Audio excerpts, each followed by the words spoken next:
Hey, welcome back to STS. Those days. Those days, yeah. I remember those days. Some good days. I guess I can start with a story. Start with the story. You were telling me it sounded quite devastating. It's a devastating story.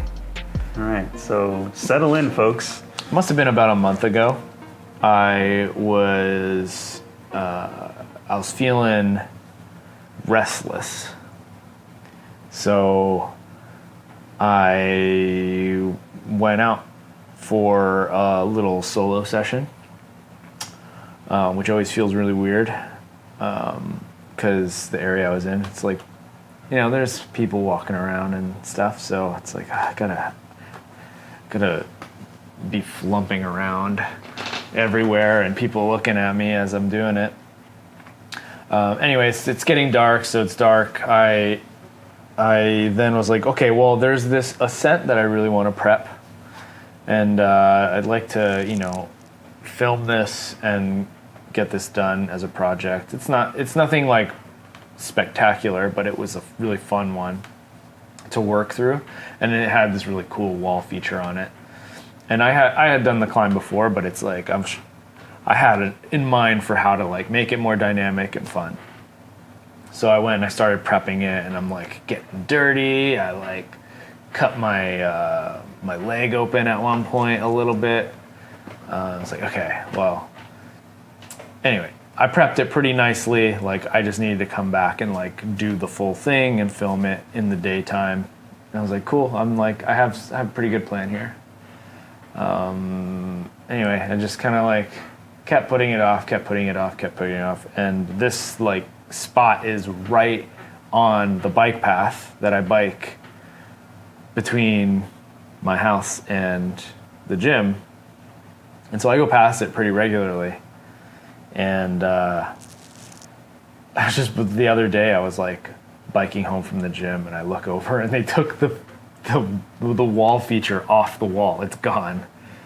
So I stopped and I mourned for a little while, and I even like went around to the corner because that's where the actual ascent was, just to see if they had left the piece, and it's like, nope, it's completely gone. So if you have something planned, do it. Do you have pictures or videos of any of it? Not me doing it, but I have I have a video of like just kind of like a test like pass through to like, okay, this is how it might be filmed or something. Do I know that, like, if you showed me it, I would recognize? It's the Arthritis Society. It's on the other side, so it's on the side of 10th. Oh, I think I know it then. The red pipe. Yep. So yeah, it's a big fat red pipe. The pipe gone. It's gone. They literally took the pipe off of the wall. It's gone. And then the other day I was walking over there and I saw there was a sign, and it was a sign out front, and it was like, something about the building, and it was like, yeah, like, apologize for our mess. We're like renovating the building. And so maybe they'll put it back on, but I'm really doubting it. So disappointing. This is kind of you said if you want to do something, go do it. Go do it, yeah. Because the spots are impermanent, right? This isn't the first time it's happened. And on an ascent that was there was an ascent that was supposed to be an Ascension 2 that was at UBC. That was another really, really cool wall feature, and it was definitely like well suited for a speed climb. And I was like, cool, I'm gonna go do this sometime. I've climbed it before, but I haven't tried to do it fast. And then one day I went to UBC and that was gone.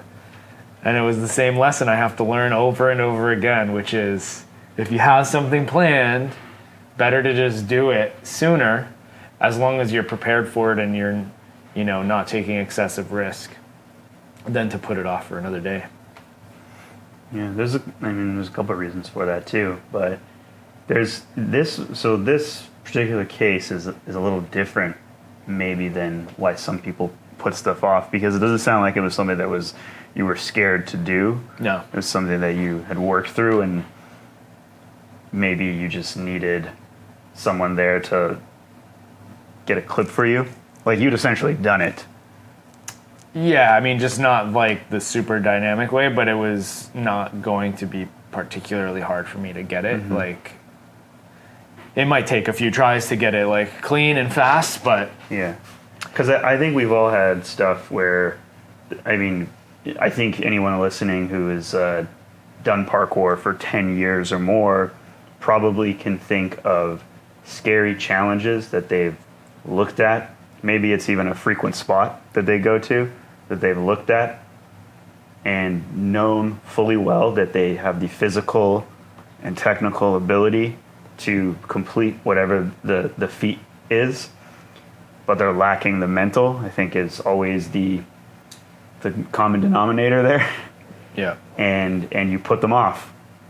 You maybe don't go through whatever processes or whatever encouragement or whatever training is going to be required to get it done. You just kind of put them off, and then sometimes eventually one day you just go to the spot, it looks a little bit better, you're feeling good, and you do it. But for the most part, I think we usually put them off.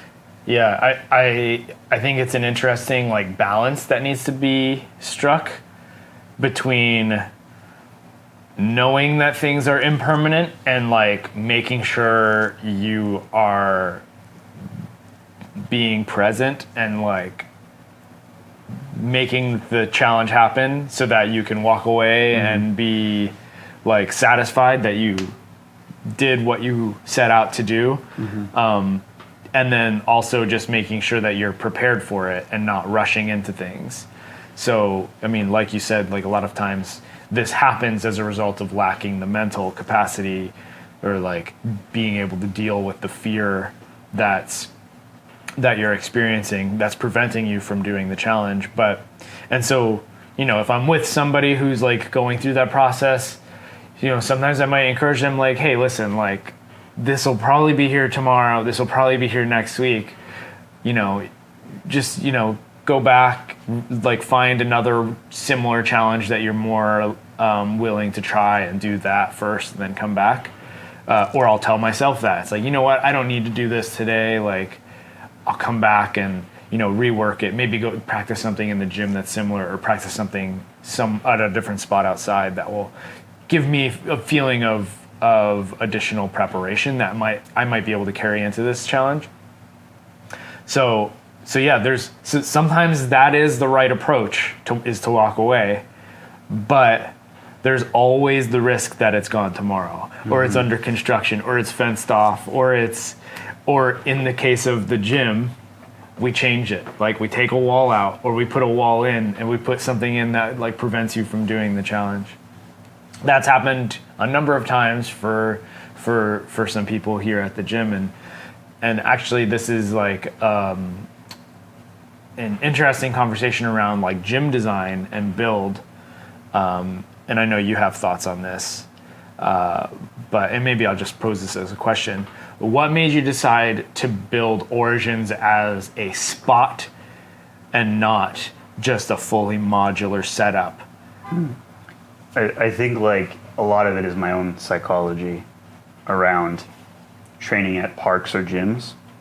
I don't like going into a space where there's like a modular thing, like a precision trainer or a vault box that becomes like central to a challenge. I don't get excited doing it, and I think part of it is because I'm just too fully aware that that thing can be moved. It can be moved, and it potentially can be moved an inch at a time. Like through the process of completing a challenge, you might be doing like a tic tac off of a vault box, and it's getting pushed, so you got to push it back. And did you push it closer, or did you? You know, I see it as almost equivalent to using mats. Like it's that kind of modification. So the challenges that I do enjoy more and I do get more attached to are the ones that are fixed in place because they're not changing. and it also feels like it's less it's less designed for me. You're being more creative in making whatever challenge you're making, whereas the more the things are modular, the more it becomes very clear that this was put here for this.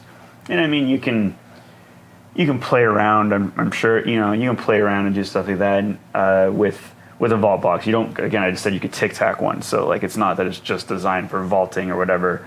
It's a bunch of different things you can do. But I think it's just those two things that, one, it seems more like the creative part is done for me, and then two, it feels like, I guess I got a third one too. The second one is that it feels like you can kind of cheat or make things safer, like using mats, or similar to like using mats. And then the third thing being that I know it's not going to be there next time, so there's less of an attachment, because you could show up to a spot or the gym on a day that you're like, I'm not training today, or I'm at the end of my session or whatever, but I see this thing that I'm going to do next time. And so if it's something that's immovable, I'm not going to put a vault box back like where it was last time. So I think it's just those three things that's my personal psychology, and I think it really drives retention. And you're saying like, oh, why was the gym chosen to be this way? Initially, it wasn't really.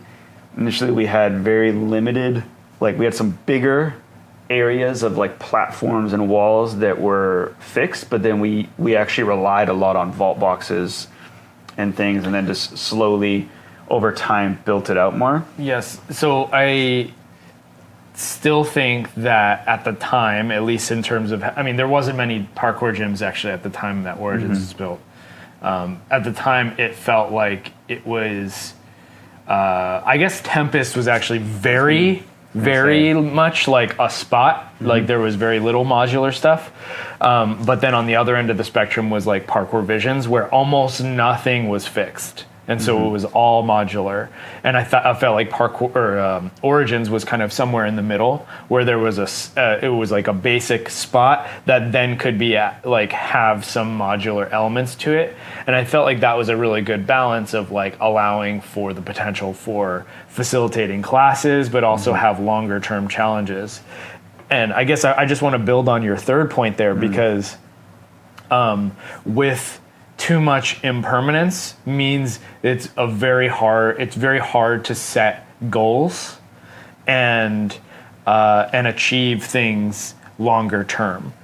And a perfect example of this is we had a student last night, an adult student, who he came up to me during class and he was like, I'm really struggling with doing catbacks or 180s or whatever, or princes or whatever you want to call this move that you start on a wall and then you're jumping away from it. And so I gave him some feedback based on what the problem he was suggesting, and it actually unlocked catbacks for him. He was like, this completely changes everything. And then he went and he did the catback from the runway to the IMAX wall. And if you don't know Origins, you won't know what I'm talking about. But this is a standard like catback precision that you kind of, it takes a while to be able to do, because it's like you really need to you need to be like confident doing this. This is by no means like an elite level or like an advanced level catback, but it's once you are really developing your catback skill and you know how to land on walls, this is the one you kind of unlock. And it's kind of the first like harder challenge I think people will be able to unlock. Yeah. And that experience for him was heavily rewarding, because he knew about it for a long time. He's seen other people do it.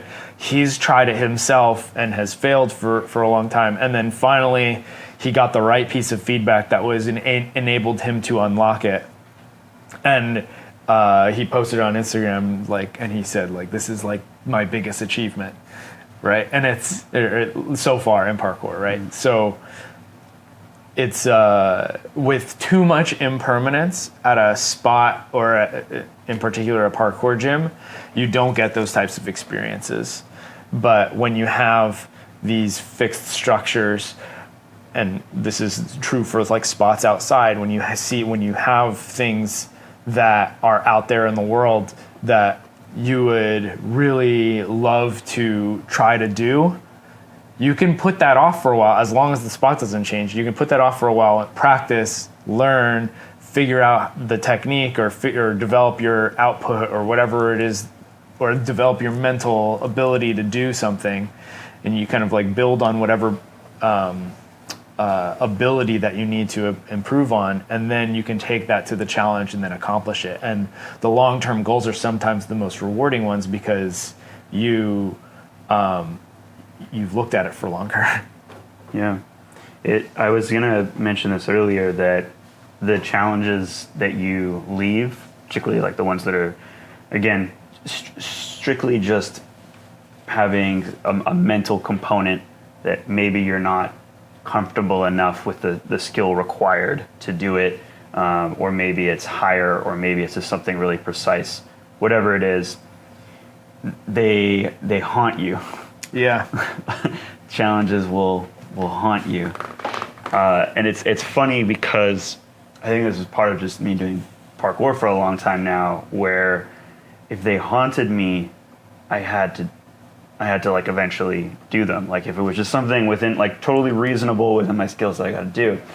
But sometimes now there's ones that haunt me where I'm like, I wonder if they'll ever just destroy this thing. Yeah. Because then it won't haunt me anymore, because it won't be I'll be free of ever having to look at this again when we return to this spot, and feeling less about myself. The caveat to that though is every time now I'm biking home from the gym, I have to see this freaking missing pipe from the building, and it's so annoying, and it's like that's haunting me. Like the missed potential that I could have done, that I missed out on. And there was a cat leap near my house, and it was really cool because it was part of a mural that was painted. So it's in the like Emily Carr Art Institute district, and it was the back of the building. It's not a spot. It's not something like I don't think anyone knew about, but it was like this big pink mural. Nice. And this is salmon. And I actually started looking at it when I was recovering from my injury, and like measured it out, and it was just like a little bit over 12 feet. And I was like, oh, I can hit this. It's nice and high up too. And I think it just sort of looked cool because it's on a mural. And when it came around time that I felt like I was getting more ready to do it, it's gone. Oh. Yeah, it's just they just, I guess, like cut the, or I don't know. It's concrete, but they're just cut off. Like the mural's still there, but like the walls are just like cut off from in front of it. So I feel your pain. Yeah. Oh, so frustrating. And now that I'm thinking about it, it's like, oh yeah, like there was the bank over at Granville that had like some like level cats that were really cool. That's gone now. And it's just like, yeah, like spots are impermanent, and I guess like I don't know what the lesson is, right? It's like I guess part of it's like seize the day, like make it like, don't put things off. Like, I mean, if there's a valid reason to put it off, like you're terrified of the potential outcome, and maybe you're feeling unprepared, like those are valid reasons to put it off. Or like you're injured and you don't want to like push through an injury or something like that just to do it, valid reason to put it off. But if the only reason you're putting it off is just because like, I don't know, like you just haven't like thought to prioritize it, then that's probably a mistake, right? Yeah, I think there's an unwillingness to work through the process. And again, sometimes you might actually be delusional. It might, it could be something that's like an entire foot further than, maybe it's a Kong, maybe it's a running jump, maybe it's a standing jump that's definitely further than anything you tried before, and I think, or farther, I should say. Ooh, that's a good grammar. It wasn't for a second there. And maybe you are out of your element and can't actually do it on that day. So you really have to know yourself. But there are, again, things, and for me, it's usually there's like a height or a precision component to it. Mm-hmm. It's not the things that I end up walking away from that I'm not proud of that I walked away from. And lately I've been trying to do that less. I've been trying to think about, every time I go to a spot, it's like, oh, is there something here that I haven't done? But part of that is the impermanence of me, mm-hmm. not the spot, which that's is deep. another deep layer to it, because you could just hurt yourself one day. There's freak injuries that happen. You can hurt yourself one day, and then all of a sudden you can't go do what you had on your list to do. So actually, so this is sparking a topic that I kind of want to bring up, and because that's a really, really good point. And I've thought about this for a long time, actually, for the last few years, and it's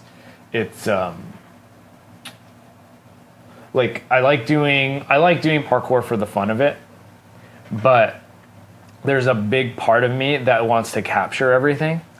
And it's this interesting dichotomy of like, I want to be present in the moment and not worry about filming, but I also want to like capture things. But lately, especially in the last few years, I am realizing the impermanence of like my ability, and I don't know how long I'll be able to do parkour at the level that I'm at. Mm-hmm.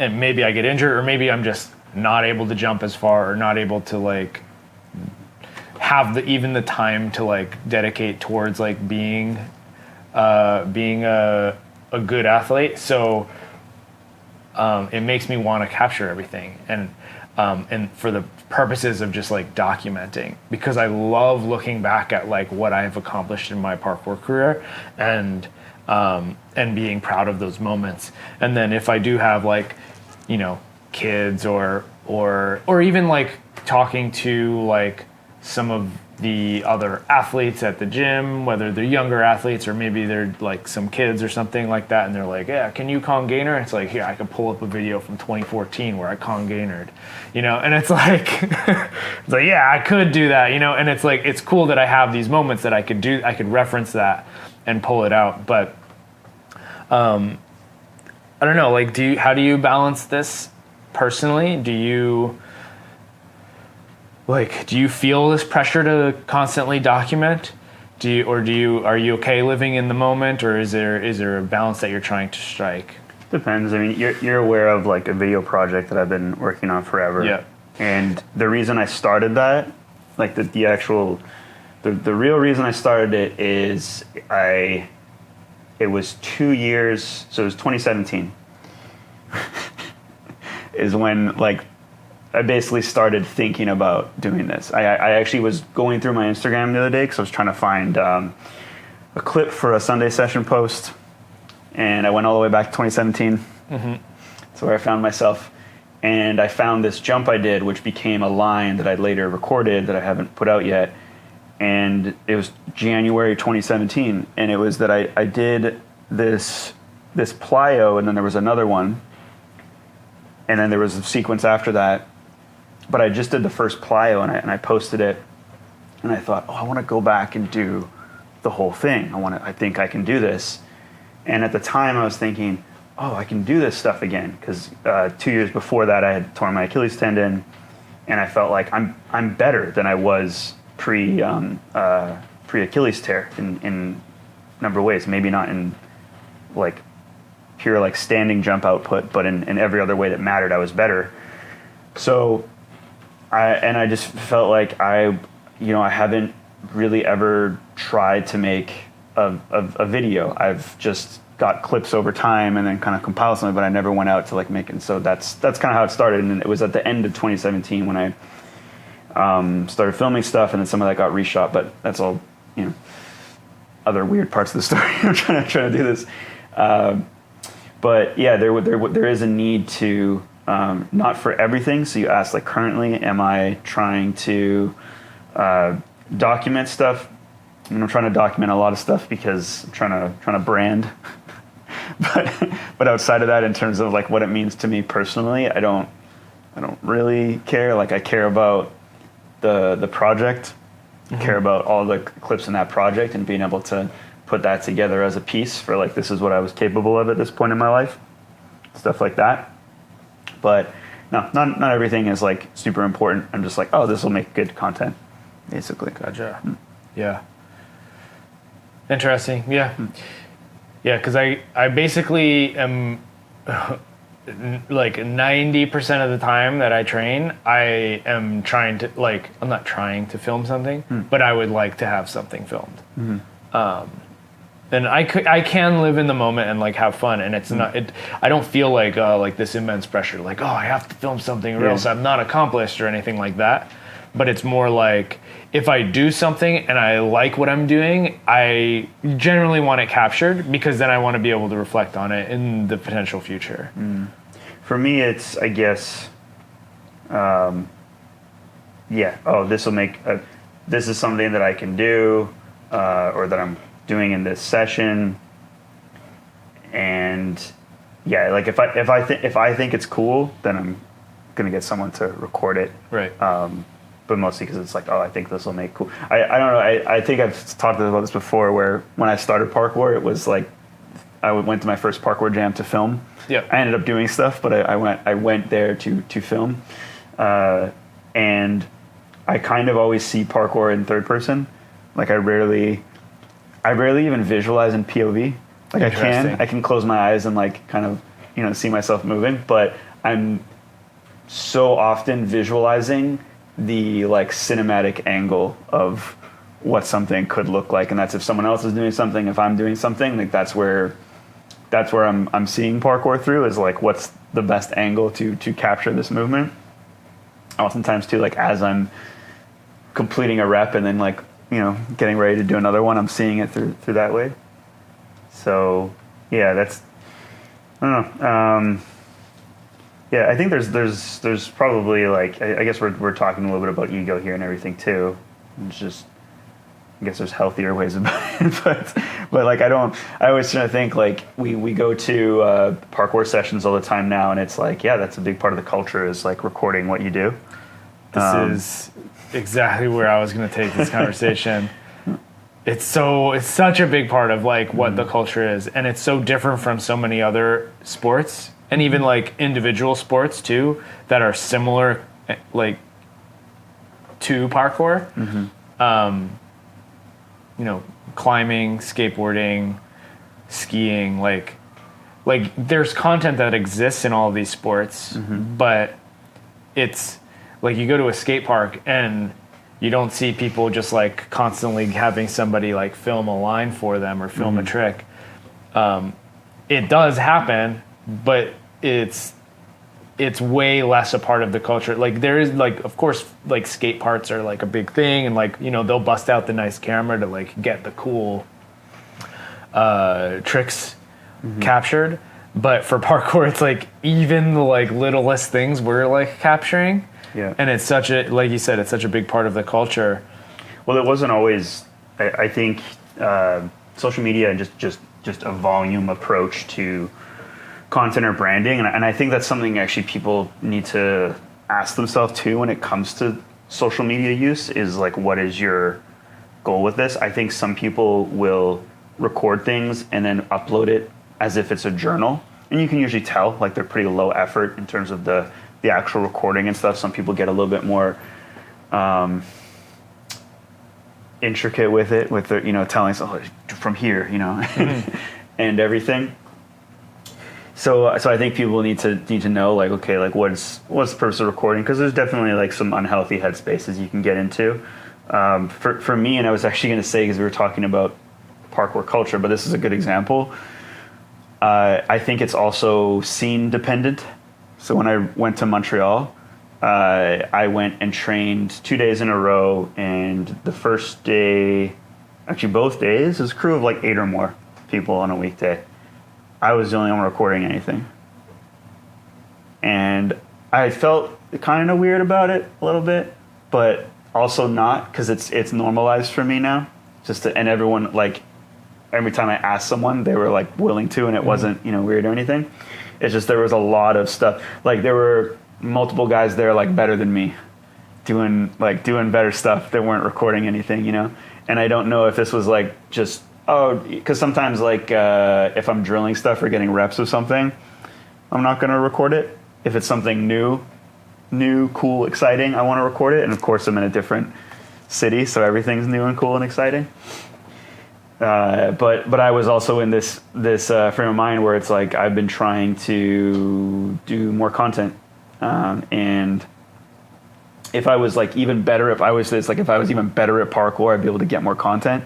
But because I'm not the greatest, it's like I might do one thing that I think is like content worthy per session, right? Mm-hmm. And so it's all relative. It's all relative to everybody. And then we've talked about, like, in the grand scheme of things, it doesn't matter. Anything can go viral. Anything can get attention.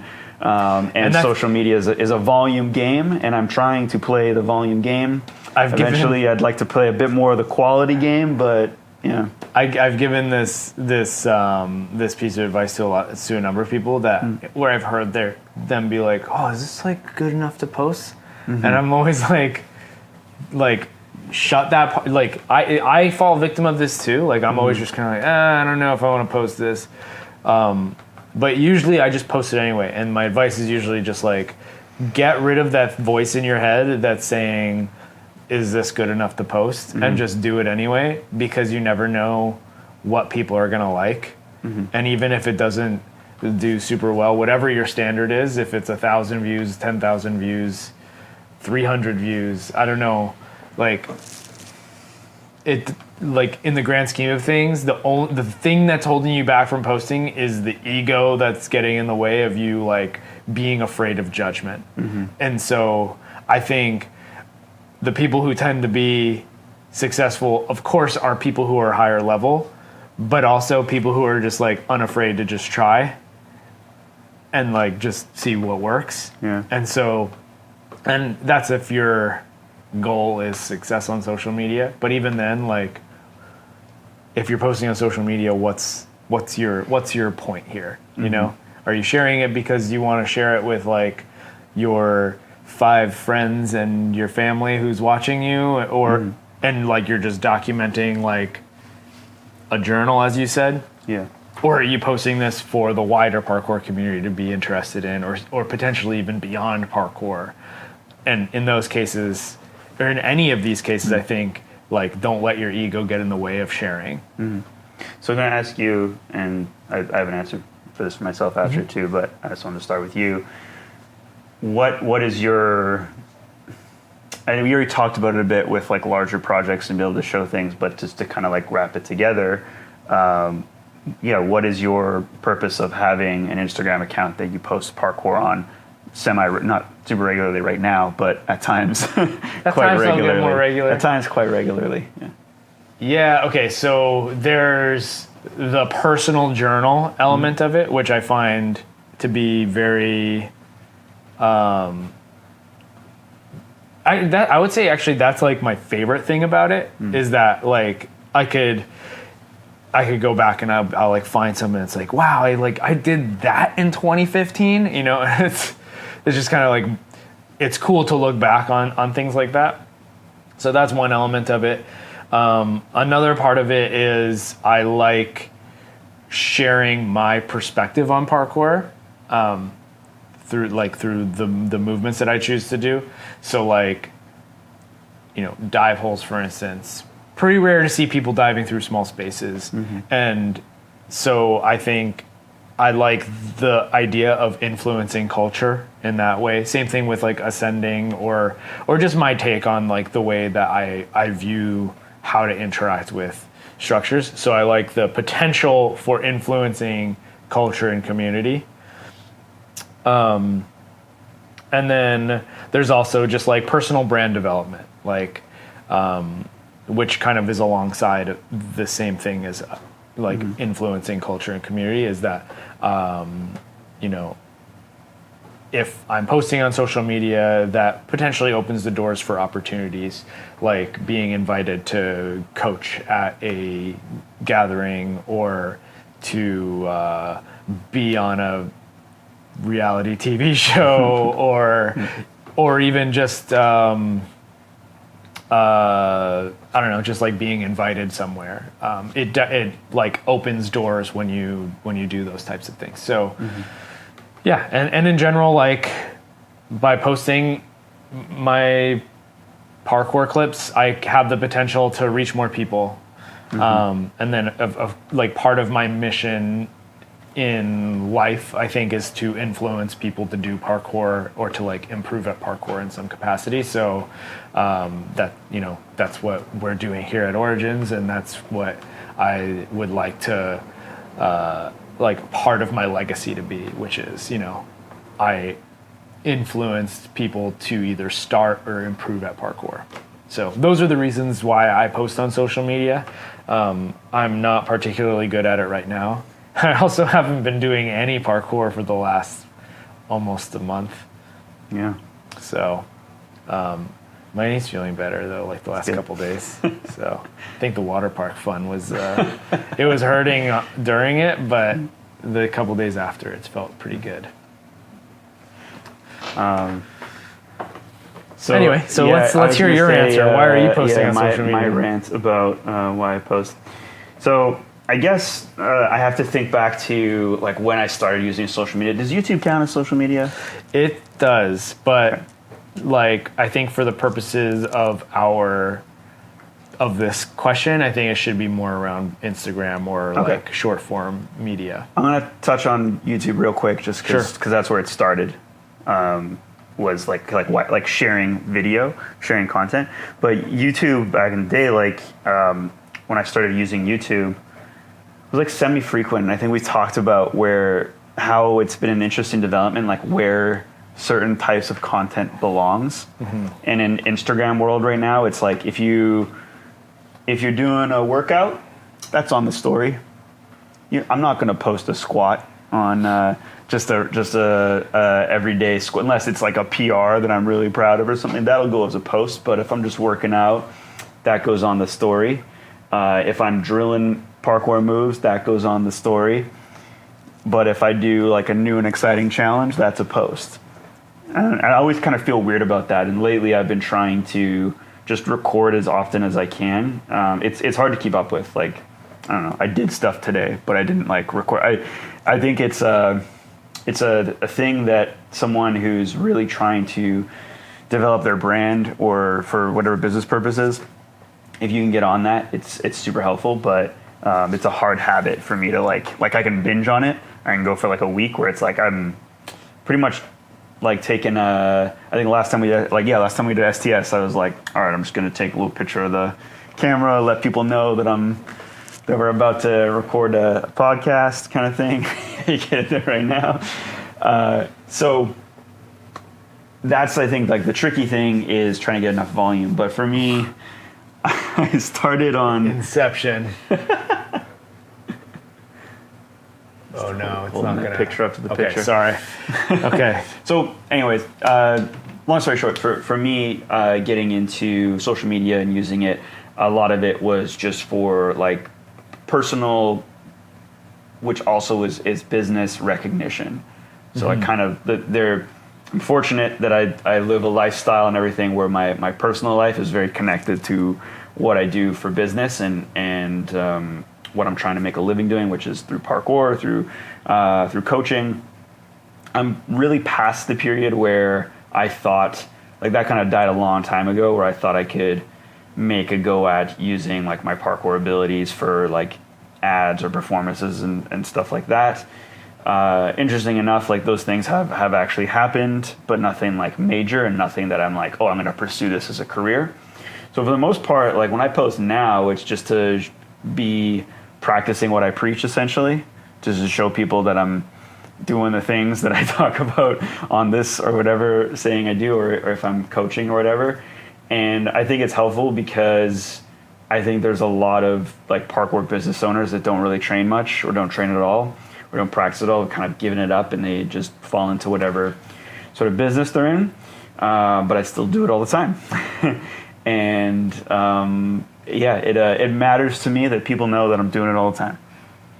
Yeah, I think first of all, to your credit, you really do practice what you preach, and I think that's something that's super cool about you as a parkour gym owner, because there's not a lot of other parkour gym owners out there who are really like putting in the work and training and like actively trying to improve at parkour. There are some. Don't get me wrong. It's not the only one, but mine just a double-edged sword, because there are some weeks that go by where I'm like, oh, I didn't get X amount of tasks done because I really got into training this week. And as much as people like to think that if you go for a training session, you're going to get recharged and be able to get a bunch of work done today. Not my training sessions. I feel pretty trashed after most of my training sessions. So one thing I actually wanted to bring up, which was a really cool thing that Origins did that doesn't happen anymore. Oh no! So I don't think this should be a thing, but this is what your vision for it was. Sorry, let me go back a step. I kind of think I know what this is, but company phone plan. Oh, okay, that wasn't what I was thinking. So there was my first iPhone that I got was because Origins was like, okay, we're going to do company phone plan, and this is the opportunity. This is how you overspend as a small business. Yeah, don't do this, by the way. But I think it weirdly paid off. I mean, definitely paid off for me, but I think it weirdly paid off in general, because the whole mission behind it was we're all parkour coaches. And so we should be using the phones to create content, which can then be used to promote us as individuals, which benefits the greater brand of Origins, which I took it to heart at the time. And I was like, cool, I'm going to build a huge following on Instagram. And I made that my mission. This is all right, build a following, post, do cool stuff, train really hard, be in the public eye as much as I can. In parkour, I've since slowed down, and it has nothing to do with the fact that there's no longer an Origins phone plan. But that was what kind of sparked the desire to be on social media and be putting myself out there. And that's not the only reason, but it was definitely a big part of the influence. Because before that, I didn't have a phone camera. I probably had a crappy phone camera. And so I think that was one cool thing that you did as a business owner, was that you were encouraging us to build our brands. I mean, I still encourage it, but I haven't bought anyone any phones. Yeah. Yes. But ultimately what ended up happening, not everybody really tried. So it was a cool idea that didn't end up becoming what I think you, I guess, originally intended it for it to be. But on the other hand, there was other things that you were doing that was helping to build a brand, creating Origins mixtapes, or the old Origins method tutorials, or the other content that we were putting up on YouTube, and in general using as a way to promote the gym and also the instructors or team around the gym. So yeah, social media and podcasts, or videos, action edits, tutorials, these are all things that can really help create a bigger brand, or create a brand around a parkour gym. Yeah. That's what happened over the course of the last 11 years. 11? Yeah, we're about to 11 years. It'll be September. There you go. Hey. 11. Unrelated. Can I segue this to something more current? Because we were going to before we sat down and started recording today. Okay. I was like, "What's Before happening?" you do, okay. this will Holding segue this. too. Okay. Whoa, I was going to do the segue. No. I'm going to do a segue, and the segue is so around creating content. Yeah. You've been talking about this for a long time. Many episodes actually. We talked about this. Is your video? Yeah.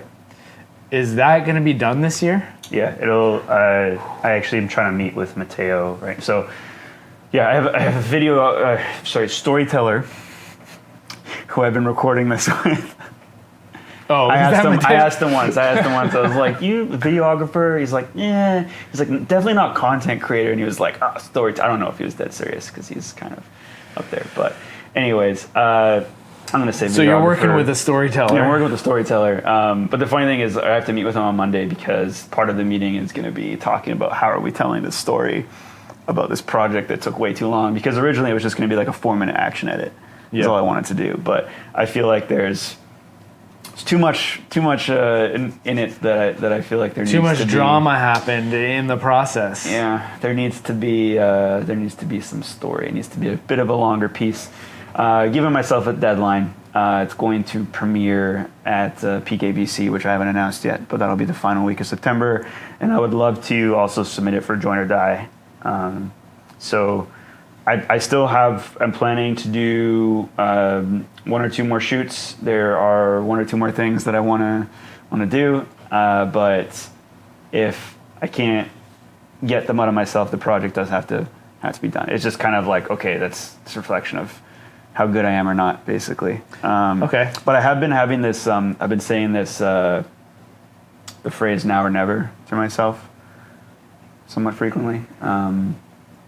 Been kind of the theme. Yeah, impermanence. Yeah. This kind of ties into the topic we were talking about earlier. But the other segue I wanted to make too. So was that your segue to that? Yeah. It was. But so I wanted to segue to long form content a little bit. Yeah. Because we talked about this in the previous episode about the Commons releasing their website, and which they also just announced Join or Die submissions are open. So and they, I don't know if they took our advice, but they've I think revamped it so that they are accepting submissions initially, having the panels, the judges look over, and then basically asking for resubmissions with comments or whatever. Cool. Which is really cool. That's a really cool concept.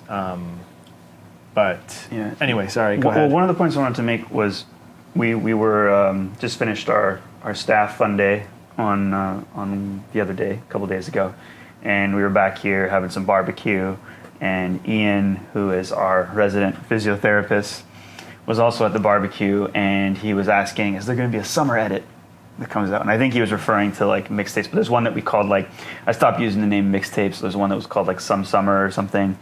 And that's what he was referring to it as. And I said, I really, I got a gimbal and a new camera at the beginning of the year. And the purpose of getting that kit was to try to see if we could go out and get some parts for a lot of the athletes in Vancouver, not just coaches at the gym, but I had a list of athletes I wanted to cover. And I still like to do that. It's just that summer kind of quickly gets away from, I think, both of us. A lot of it to do with like competition planning, and then the gym has camps, and so a lot of people that would be in videos, they're coaching or they're working, so it actually becomes quite hard because we have all these like professional obligations around parkour, so much so that we can't actually record parkour. And then the other layer to that is that it's just, I think people have this problem with like delayed gratification, where it's like, if I'm going to do something, I'm going to get a clip of it right now and then post it. And so we have this.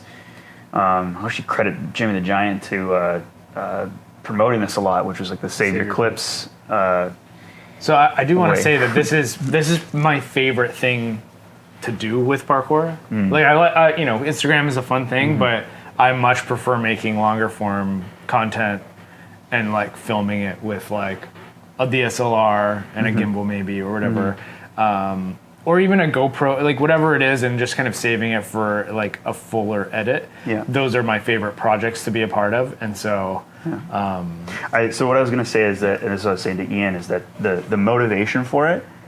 So you're clearly motivated to do it, but I don't think that motivation is shared across parkour, and because there is, and it's interesting because I think some people will speak up about this and think they're speaking to the collective, but they're not. So, for example, the Commons, part of their mission is like, we hate Instagram. We hate the part, like, that's verbatim what David Ehrlich said, is like, we hate the parkours on Instagram. And it's like, whoa, well, some people really love the parkours on Instagram and are using it in such a way to reach audience, like Bob Reese. I don't know if Bob Reese cares to make a big edit. Maybe he will. That would be pretty cool. But he's someone that really has benefited from Instagram, has benefited from short form content and putting stuff up frequently. So it doesn't speak to everybody. I'm definitely in your boat where I like projects, and I'm also very critical of projects. Of how they get done.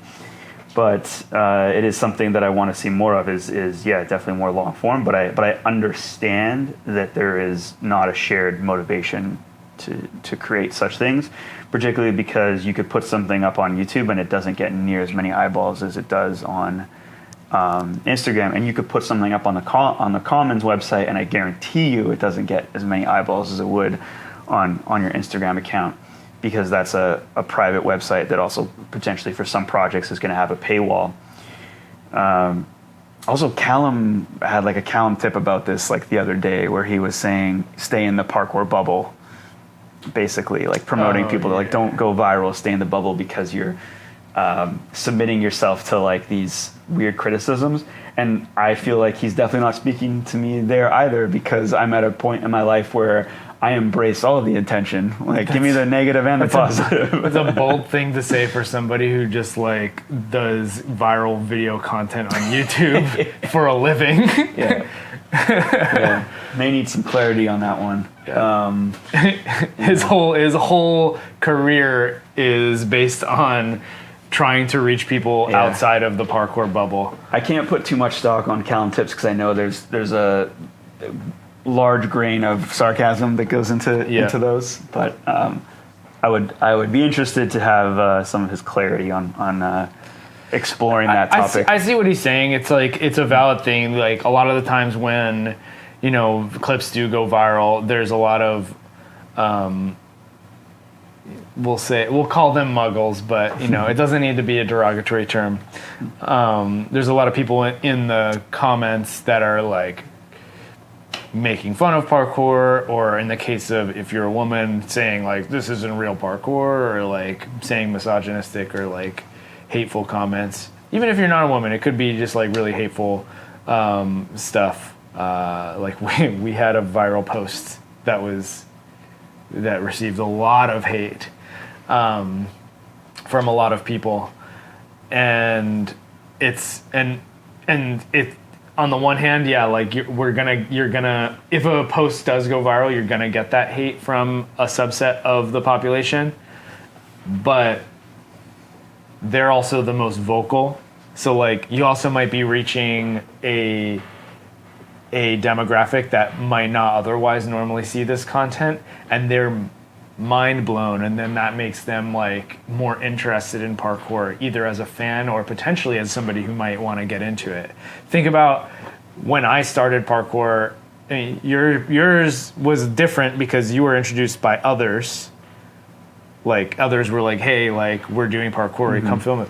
For me, it was like the content like drew me in. I was like, okay, David Bell's doing incredible things on YouTube. There was some content, like they showed me videos. Okay, yeah, it's like Oleg Vorslav's video, and it was like, wow, this is possible. Like, I'm so impressed. I have to try this, and we're doing that with other pieces of content. Store has done this. You know, people have gotten into parkour as a result of story, either as fans or as people who are actively trying to do parkour. Anyway, so the YouTube game, or the longer form content game, definitely my favorite type of parkour to engage in is stacking clips and kind of putting together a project and being like so excited that like, okay, this isn't done yet, but it's going to be done, you know, soon, and I'm going to be able to release this, and then people are going to be able to watch it, instead of just like as you said, the instant gratification of Instagram, which can sometimes be fun, but I would much rather save the clips. Yeah. I think something we talked about too with, I guess one of the problems with long form is the lack of like story or concept or just reason, you know, like context Yes. for it to be done. So I think like you've put out all of your recent Ascension 1, Ascension 2, and dive holes, you know, they're all around. There's a context to it. There's a theme, and they're shorter. Had you made one of those edits longer, say if one of them was like 20 minutes, it's hard to watch. Like I'm just thinking like of an Ascension, like as it's really nice when it's packaged together. It's like, oh wow, impressive, and then you just get lulled to sleep where it's like, I've seen it all. Yeah. And I remember you being critical of your own edits as well when you're making them, where you're like, is this repetitive? Is this too much? Is this like... Yeah. At a certain point, it's just kind of like, all right, we get it. You climb up buildings, you know? So, but yeah, like, so for, especially when it gets to like a longer form, if it's non-narrative, it gets real hard to watch most of the time. There's exceptions where you can make it interesting and still like a piece of art to watch. But I do find that if you're doing a non-narrative video and it's going longer than 15 minutes, you're asking a lot of the audience member to be continuously interested for the whole piece. Yeah, for me, I don't know if I've been watching a lot of parkour for a long time. I don't think I ever really enjoyed as much as some, I will say. I'll say like there's people that enjoy just watching parkour for what it is more than I do. Like I have less of an appetite for it, but I think I always have. I think since I started, it's like someone will release a video, watch it once, maybe twice, be like, that was really cool. I want to go train now. Yeah. That's basically it. So, having said all this, there is a project that's coming out in, I guess it's the end of August. It's after SPL2, which there will be more information about SPL2 announced in the near future. It's the weekend after, so it's premiering in London. It's called Project Nextgen. And I guess Maximus Ward is the Filmmaker. filmmaker behind this project. And it's 9 different parkour teams. And I think it was like 60 athletes. And it was all filmed in Spain. So we have, they released the teaser, I think, a day ago, and it was kind of detailing what the project is and that it's going to be premiering. Do you have any thoughts on this project? We don't really know much about it other than what I've already just announced. So before the teaser, I think there was a graphic that was, or like notes, and so I've known bits about it for a while and have been intrigued for a while. I only heard about this yesterday. Because I like the idea of next gen. I just remember, was it Resurgence? Is that the Modus one, or is there a different? Resurgence is the one where it's like all the new young like up and coming guys, right? Yeah. Like it had the Run LDN. The Run LDN. Yeah. That's what it was. So it was just kind of like younger athletes in London who were really good that you probably hadn't heard of. I think. Resurgence was just done so well. Well done, Giles. I think just the way that video was released was well, because there was some build up, I think, but it hit so hard. I could go watch that right now and enjoy it, I think. Anyways, I feel like this is on the same sort of theme, but obviously going to be more of a longer format. I can tell you that the trailer didn't blow me away. There There's some action in there, but I didn't really see anything that was like really. There was nothing that was like, I have to see this. Yeah, there wasn't any action, and not to say that there's not going to be.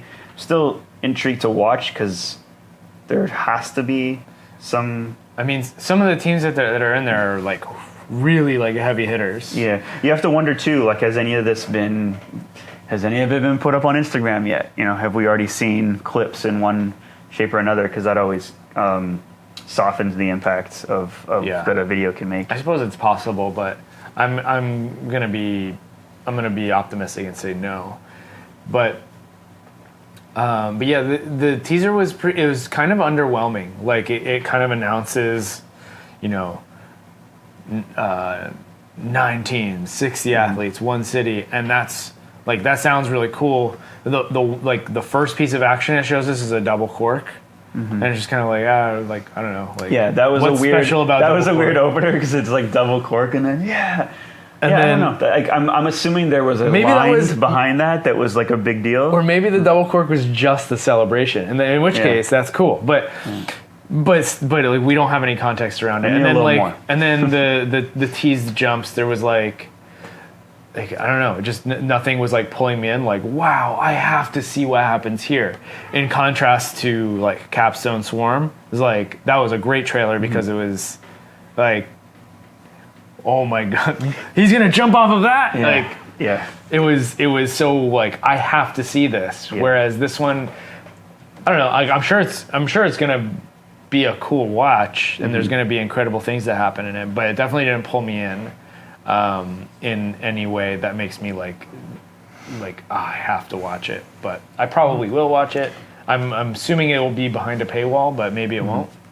Do you know what I'm curious to listen to is Josh Doey's reaction to the trailer, because he's probably gonna like comment on each thing that like happens in the trailer, and I'm gonna be like, oh yeah, I guess that was like for me. I'm just watching the show. There's little glimpses of each move, but like nothing that there's some big stuff, but it's not like it doesn't seem like anything that when you compare it to like Capstone's trailer, where it's like there were numerous things in that trailer that looked bigger or better than I had seen before, and I didn't get hit with that a single time during this trailer. It's like someone doing a big reverse fault over a gap, but I'm like, yeah, I've seen that, and it doesn't look like a bigger gap than I've seen is what I'm trying to say. Yeah. But it's also so short, and it really is just a tease, but it didn't really tease me. But it ends with like the I don't know the athlete at the end who's being interviewed. Yeah, I don't know who that is. I have no idea. Please help us with who is at the end of the teaser trailer, 'cause I don't know who that is. But basically saying, we need to show what people are capable of, which, like, yeah, that is I think if you're a next generation talent, if you're a next generation athlete, that is your job, is to outperform who came before you. But I didn't see any of that in the trailer, Yeah. Maybe we will. Maybe we will. I'm curious to see how long it is. If there's 60 athletes, that means it's probably going to be definitely a longer form video. I'm curious if it's just going to be action or if it's going to have some like narrative behind it. There's not much more to talk about, I guess, around it, because there's not much more information to talk about. We could talk about the teams that are involved. You want to go through the list?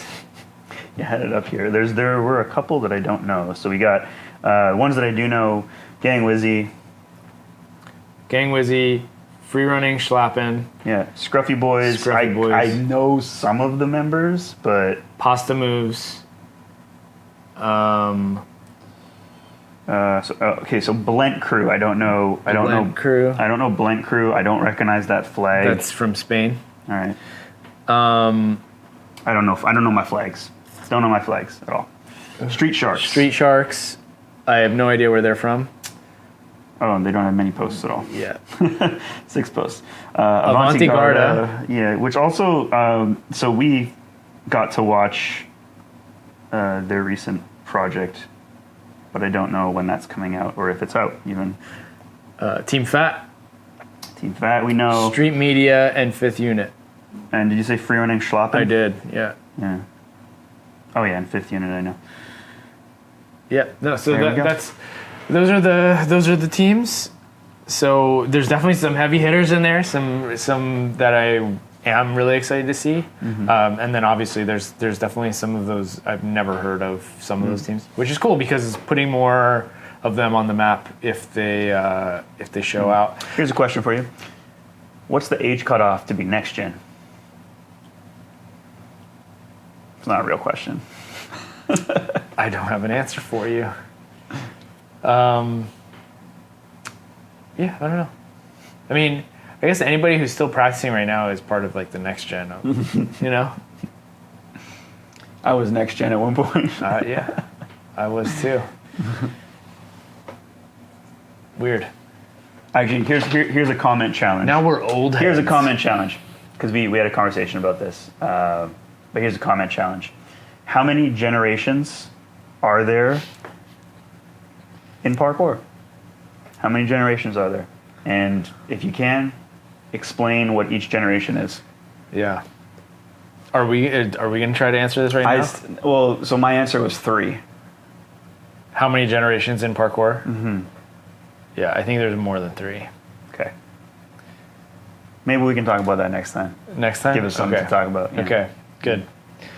Are we gonna wrap it up there? I think we have to wrap it up there. Okay, excellent. Well, that was a great conversation. Thanks for joining us. Thank you for having it with me. I was gonna go for the handshake at the end.